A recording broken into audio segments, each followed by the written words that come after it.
This is going to be the question we have all season long. Bengals defensive coordinator Lou Aunarumo confirmed Cincinnati is taking the best possible path towards replacing DJ Reader. And you guys know, if you follow the channel, it hurts that we lost DJ Reader. It really does. But as I've said many times, just like losing Jesse Bates, sometimes things happen. We lost Von Bell, we got him back. We lost Hayden Hurst, we didn't want him back. It's part of football, it's the ugly part of football, and it's just stuff you got to deal with. But we got the mutant now. And we got Jackson, but more importantly, we got the mutant. I love the mutant. You guys do not know, I already bought his jersey. I already bought Chris Jenkins' jersey because I am so excited for the mutant. He is going to become arguably top 5 defensive tackle in Bengals history. I'm calling it right now. I don't care what anyone says. The mutant is going to be the guy. If you watched my draft, like my pre-draft stuff and my mock drafts, I had us taking the mutant back in, I believe, like December. I said in December, January that we were going to take Chris Jenkins in the second round. And we ended up doing it. And I don't usually get predictions correct. So I love this guy. But there's a reason why, by the way. I loved him because he's so good. But Michigan's defensive line, obviously they just won the Natty. But this guy was a menace. I mean, he's not really that crazy great of a pass rusher. He does have shorter arms. But he's crazy strong. And he can shut down the run. And he can help us in that category. He's pretty much a prototypical nose tackle. And that's exactly what we need here. Would I still have loved to got Byron Murphy? Probably. But this was my second best option. And I loved it. So let's talk about it. So here's what Lou said. We're trying to see how we can replace DJ. Maybe a couple of different pieces.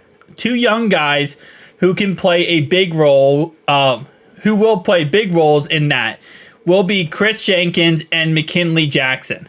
So that stuff will get all ironed out in training camp. And that is true. I'm sure, again, I love the mutant. He might take a season or two, season and a half to really get going. But I think eventually he will be that guy.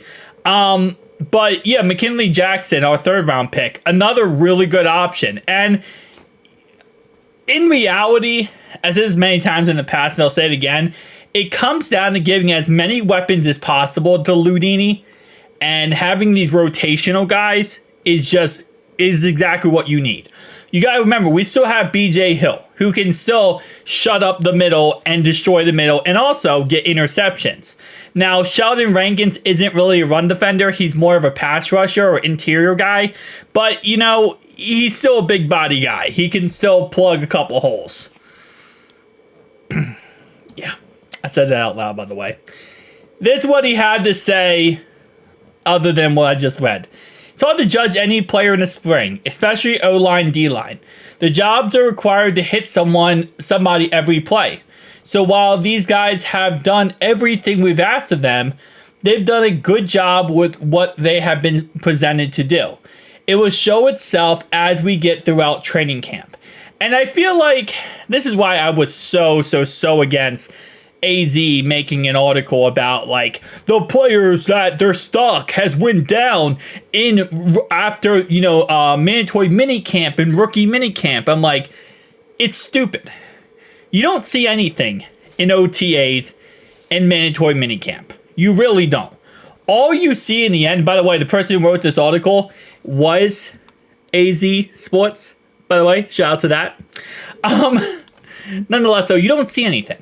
It's such a small time period. It's our first chance to actually see the rookies, actually see our guys in action.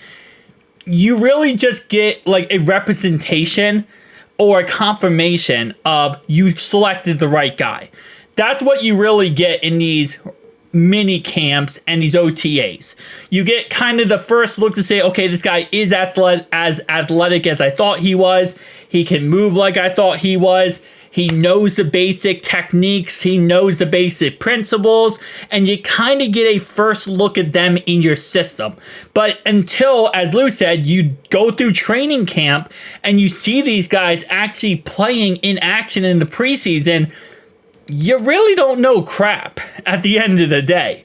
That's why, again, I will say during training camp, stocks will go up and down dependingly, but it really doesn't matter until you get to the preseason. Once the preseason kicks off, that's when you really can start making indications about players, because you see them on the field. Everyone looks good in practice. There's an age-old mentality of that everyone's going to look good when the pads are off. Everyone's going to look good when you're not getting hit or worried about getting hit. Can you go catch a football? Yes. Can you go catch a football when Brian Dawkins is right across from you about to smash you in the middle of the field? Maybe not. There's a little bit of a difference when it comes to how you play in practice versus on the field. Some players are great in practice because the stakes are lower when it comes to them having to go against people. But again, practice makes perfect. So we're going to see a lot more of that in training camp and stuff like that. I think Chris Jenkins will replace DJ Reader in the end. I think Jackson will be a really good rotational piece as well, though. Tell me down below your thoughts, opinions. I'll see you guys in the next one.